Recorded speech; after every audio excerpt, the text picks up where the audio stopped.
Legal support Bangladesh channel পক্ষ থেকে সবাইকে স্বাগতম। আমি আছি আপনাদের পাশে অ্যাডভোকেট মোহাম্মদ জাকির হোসেন। আপনারা জানেন যে 2025 সালে সে সাইবার সিকিউরিটি একটা পরিবর্তন হয়েছে এবং সাইবার সুরক্ষা আইন 2025 নাম দেওয়া হয়েছে। কিন্তু বর্তমানে বাংলাদেশে এই সাইবার টাইপের অনেক অপরাধ হচ্ছে, যে অপরাধগুলো ম্যাক্সিমাম টাইম আমি কমপ্লেন পেয়ে থাকি বয়ফ্রেন্ড এবং গার্লফ্রেন্ড, স্বামী এবং স্ত্রীর মাঝখানে। যেমন যে প্রবলেমগুলো সবচেয়ে বেশি সেটা হলো যে বয়ফ্রেন্ড এবং গার্লফ্রেন্ড ছিল এবং তারা পরবর্তীতে রিলেশন ব্রেকআপ হয়ে যায়।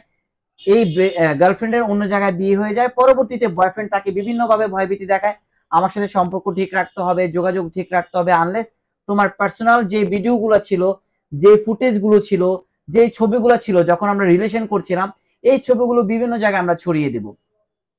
তখন মেয়ে কিন্তু বিপাকে পড়ে যায়, একদিকে তো সংসার, অন্যদিকে এক্স বয়ফ্রেন্ড, সেই ক্ষেত্রে সে কি করবে বুঝতে পারে না। যারা এই ধরনের বিপদে আছেন তাদের জন্য কয়েকটা করণীয় ব্যবস্থা আমি বলে দিচ্ছি। ঠিক এই আইনগত স্টেপগুলো নেবেন, এইভাবে আগাবেন, তাহলে দেখবেন যে ভবিষ্যতে এইগুলো নিয়ে আপনাদেরকে আর কেউ ব্ল্যাকমেল করবে না। প্রথমত, বয়ফ্রেন্ড গার্লফ্রেন্ড থাকাকালীন আপনারা কোনো পার্সোনাল ভিডিও, পার্সোনাল ফুটেজ বা পার্সোনাল কোনো কলে যাবেন না। সেই ক্ষেত্রে আপনার বয়ফ্রেন্ড কিন্তু কোনো ধরনের ডকুমেন্টস রাখতে পারছে না, সো রিলেশন ব্রেক হলেও আপনাকে কোনোভাবে ব্ল্যাকমেল করতে পারছে না। সেকেন্ডলি, ধরে নিলাম কোন একটা দুর্ঘটনা ঘটার বশতে ছেলের কাছে কিছু পার্সোনাল জিনিস আপনার রয়ে গেল, তখন আপনাকে যদি কোনো ছেলে এই ভয়ভীতি দেখায় যেগুলো ছড়িয়ে দেব, সেই ক্ষেত্রে যেই ডকুমেন্টটা দেখিয়েছে সাথে সাথে সেটার স্ক্রিনশট নিয়ে নেবেন। অনেক সময় ডকুমেন্ট রাখেন না, আপনার ডকুমেন্ট না রাখলে কিন্তু আইনগত ব্যবস্থা নেওয়া যাবে না। যখনই পাঠাবে সাথে সাথে আপনি স্ক্রিনশট নিয়ে রাখবেন। এই স্ক্রিনশটটা নিয়ে, লিঙ্কটা নিয়ে, অথবা ইমো থাকলে ইমোর লিঙ্ক নিয়ে, হোয়াটসঅ্যাপ থাকলে হোয়াটসঅ্যাপের নাম্বারটা নিয়ে আপনারা অবশ্যই সংশ্লিষ্ট থানায় যোগাযোগ করতে পারেন। আর যদি মনে হয় যে সংশ্লিষ্ট থানায় আপনারা স্যাটিসফাইড না, আর যদি মনে হয় যে যে ভিডিওটা আপনাকে পাঠাচ্ছে, যে ছবিটা পাঠাচ্ছে, এটা ফুল নুট কোনো কিছু বা খুব খারাপ কোনো কিছু যেটা আপনার মানহানি করছে, সেই ক্ষেত্রে অবশ্যই আপনি এটা কিন্তু সিআইডি ডিপার্টমেন্টে যেতে পারেন অথবা ডিবি ডিপার্টমেন্টে যেতে পারেন। সেখানে যদি যান, সেই ক্ষেত্রে অবশ্যই কিন্তু তারা সাথে সাথে কিন্তু ব্যবস্থা গ্রহণ করবে। এবং যদি মনে হয় যে এটা সাইবার সিকিউরিটি অ্যাক্ট, সাইবার সুরক্ষা আইনে যায়, সাইবার সুরক্ষা মানে এমন কোনো বিষয়বস্তু বলা যেটা হলো যে আপনাকে ভয়ভীতি দেখাচ্ছে, মানহানি করার ট্রাই করছে, সেক্ষেত্রে সাইবার সিকিউরিটি অ্যাক্টের 25 ধারায় মামলা করতে পারেন।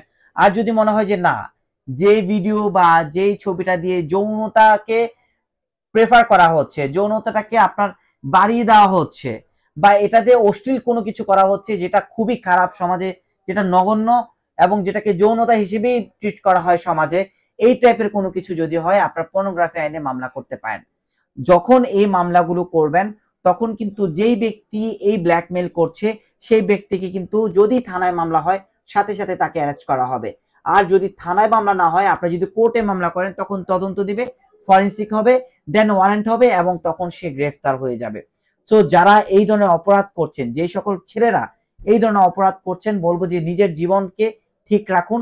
এই ছোটখাটো মেসেজ ভাবছেন যে কিচ্ছু হবে না আপনার, আপনি ভয় দেখাচ্ছেন কেউ আমাকে কিছু করতে পারবে না, আপনি রং ডিভাইস দেখিয়ে তাকে ব্ল্যাকমেল করছেন, আপনাকে যে কোনো সময় সিআইডি ধরতে সম্ভব, যে কোনো সময় ডিবি ধরতে সম্ভব, যে কোনো সময় পুলিশ ধরতে সম্ভব। সো যাদেরকে পাঠাচ্ছে তারা এভিডেন্স রাখা ট্রাই করুন। আর যারা এই ধরনের অফেন্স করছেন, অপরাধ করছেন, তাদেরকে বলবো এই ধরনের অপরাধ করা থেকে বিরত থাকুন। আনলেস আপনি ফাঁসবেন, আপনার পুরো পরিবার ফাঁসবে এবং আপনার জীবনটাই কলঙ্কিত হবে, আপনার ক্যারিয়ার নষ্ট হবে।